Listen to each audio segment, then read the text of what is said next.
नमस्कार, आप देख रहे हैं खबर भारत और मैं हूं आपके साथ नैन्सी शर्मा। खबरों की तरफ बढ़ेंगे, लेकिन उससे पहले एक नजर डालते हैं हेडलाइंस पर।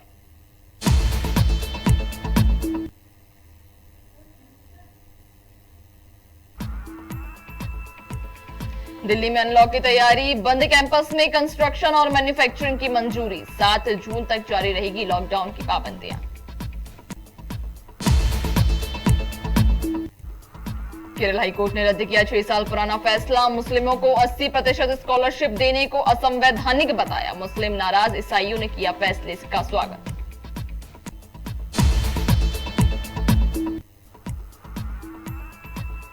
राजगढ़ के नरसिंहगढ़ में संभागायुक्त कविंद्र कियावत का दौरा। कई ग्राम पंचायत में ली क्राइसिस मैनेजमेंट ग्रुप की बैठक। कहा, व्यापक स्तर पर प्रभावी ढंग से जन जागरूकता अभियान चलाए।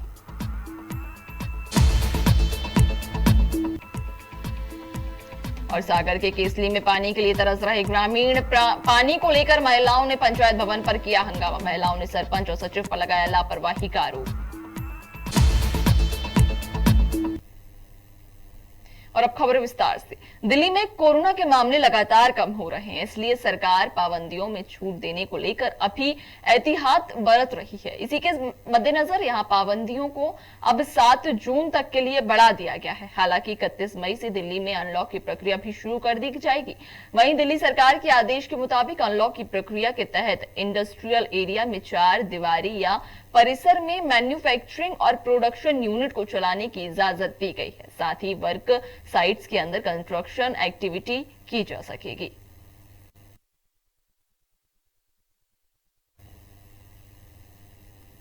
केरल हाईकोर्ट ने राज्य सरकार के 6 साल पुराने फैसले को पलट दिया है, जिसके चलते केरल के मुसलमानों को अल्पसंख्यक होने के नाम पर 80% स्कॉलरशिप दी जा रही है। बाकी बची 20% स्कॉलरशिप ईसाइयों को दी जा रही है।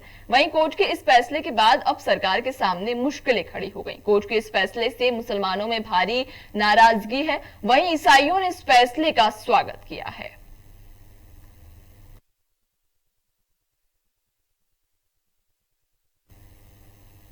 संभाग आयुक्त कविंद्र कियावत ने कोरोना संक्रमण की रोकथाम के लिए राजगढ़ जिले के कई गांवों के ग्राम पंचायत में क्राइसिस मैनेजमेंट ग्रुप की बैठक ली और चर्चा के दौरान उन्होंने उपस्थित अधिकारियों और क्राइसिस मैनेजमेंट के सदस्यों से कहा कि ग्रामीण क्षेत्रों में जिससे कि कोरोना संक्रमण के प्रति लोग सतर्क रहें और बचाव के लिए मास्क, सोशल डिस्टेंसिंग और योग प्राणायाम को अपने दैनिक जीवन में शामिल करें। कियावत ने कहा कि जन जागरूकता से ही कोरोना पर नियंत्रण संभव है। वहीं कहा कि आशा आंगनवाड़ी कार्यकर्ताओं द्वारा जागरूकता अभियान चलाया जा रहा है। इस मौके पर अतिरिक्त प्रशासनिक अधिकारी मौजूद रहे। देश और दुनिया में जहां कोरोना महामारी से हड़कंप मचा हुआ है, वहीं दूसरी ओर केसली में भ्रष्टाचार अपनी चरम पर है। सागर की केसली में आम जनता पानी के लिए तरस रही है। पानी से परेशान महिलाएं पंचायत भवन पहुंची और हंगामा खड़ा कर दिया। वहीं महिलाओं का कहना है कि सरपंच और सचिव की मिलीभगत से पंचायत से पानी के टैंकर के नाम पर हजारों रुपए लिए जाते हैं, लेकिन यहाँ के लोगों तक पानी नहीं पहुंचाया जाता, जिस कारण महिलाएं दूर दराज से पानी लेने को विवश होती हैं। वहीं आम जनता का कहना है कि नल के नाम पर नल संचालक पैसे लेकर दारू में उड़ा देते हैं और रहवासियों का कहना है कि पंचायत में कई बार इसकी शिकायत भी कर चुके हैं, लेकिन अब तक इस ओर सचिव सरपंच का ध्यान नहीं गया। पानी मालूम 8-8 दिन से कोई पानी नहीं आ रहा है और लॉकडाउन जो चल रहा है, पानी के लिए पब्लिक बहुत परेशान है।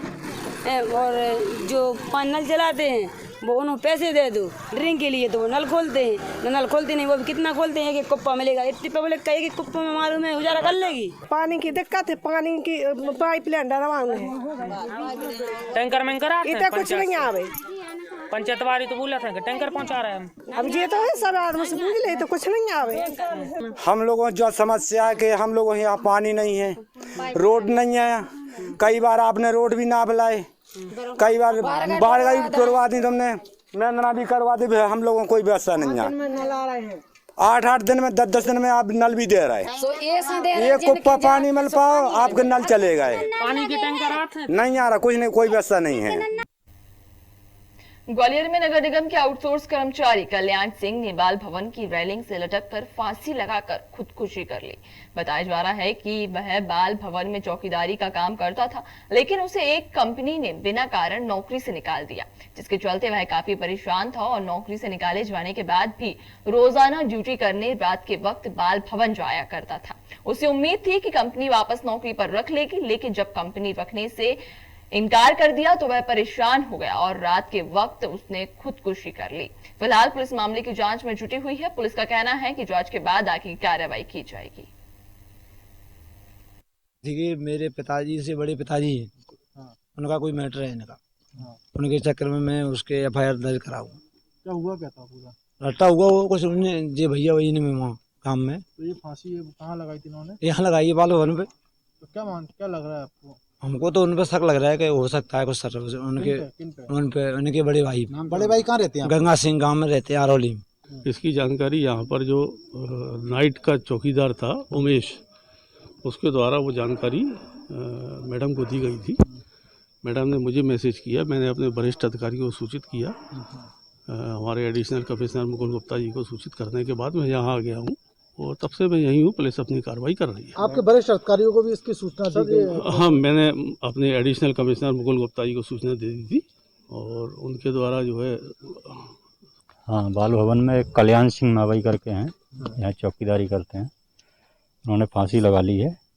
इस सूचना पर पुलिस आई है, उनके घर वाले आ गए और बॉडी को अभी उतार कर और रवाना कर रहे हैं पोस्टमार्टम हाउस के लिए। जैसे परिजनों ने आरोप लगाया है किसी पर, परिजनों ने आरोप लगाया उनके भाई पर, क्या? नहीं, अभी मामला बिल्कुल इनिशियल स्टेज में है। उनसे बात करके उनसे कथन लेके अगली कार्रवाई की जाए।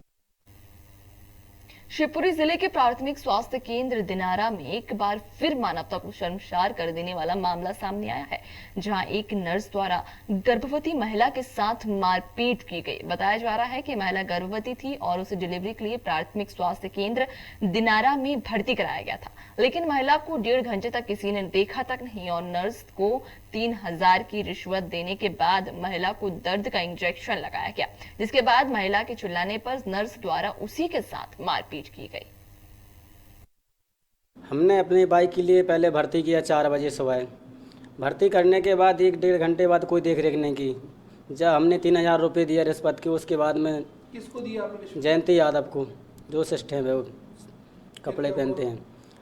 जब इंजेक्शन लगाने के बाद ज़्यादा दर्द हुआ तो इनने घरवाली की मारपीट की और छोटी साली थी साथ में, उसको धमकाया, बाहर निकाल दिया। मैंने भी कुछ कहने चाहा तो मुझे भी धमका के कहा ले जाइए, यहाँ पर कोई बच्चा नहीं होगा आपका। इसके बाद में बच्चा जो ख़त्म हो गया था वो तो ज़िंदा था, लेकिन उसे ऑक्सीजन में नहीं रखा गया, इनने ऑक्सीजन भी नहीं लगाया। बच्चा ख़त्म हो गया। मेरे से कहा इस बच्चे को ले जाओ, कुछ भी करो।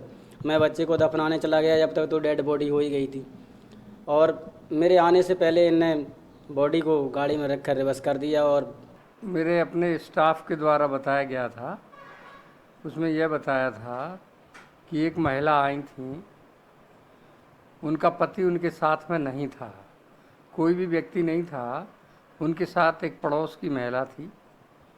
उसके पश्चात उस महिला को जो है डिलीवर हुई।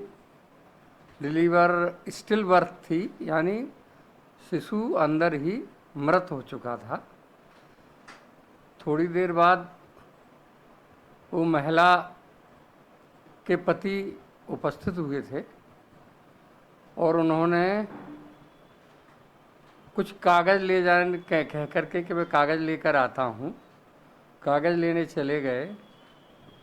उसके पश्चात जब उन्होंने देखा PSC के स्टाफ ने कि महिला की स्थिति ख़राब हो रही है, तत्काल 108 बुला करके उन्होंने शिफ्ट करा दिया।